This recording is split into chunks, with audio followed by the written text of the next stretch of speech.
At para naman sa ating babahong pampagood night, inakusang nangaliwa ang isang babae sa Africa. Yan ay matapos niyang magsilang ng baby na iba sa kulay ng kanilang balat. Bakit kaya? Alamin natin sa report ni Brian Basa. Ito ang mag-asawang sina Belvana at Natalinos ng Cape Town sa South Africa. Sa litratong ito, ipinagbubuntis ni Belvana ang ikatlong baby nila ng kanyang mister. Nang dumating na ang araw ng kanyang panganganak, laking gulat nila nang isilang ang bata. Ang baby ng mag-asawa na pinangalan ng Zayana, maputi ang balat. Bukod sa pagiging maputi, blonde din ang buhok ng bata.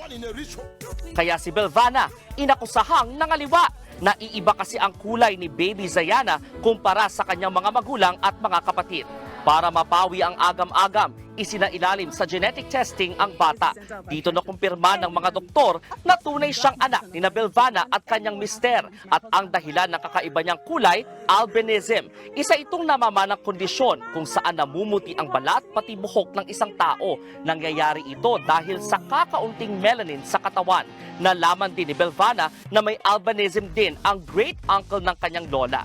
Ipinost ni Belvana sa TikTok ang pambihirang kwento ng kanilang pamilya na umabot na ng milyon ang views.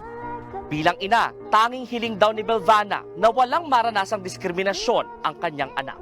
Nagbabalita mula sa Frontline, Brian Basa, News 5. Mga kapatid, Ed Lingaw po, maging maalam at may pakialam sa mga napapanahong balita sa ating bansa. Para sa mas malalimang pagtalakay at paghimay sa mga issue at headlines, tumutok lamang at mag-subscribe sa social media pages ng News 5.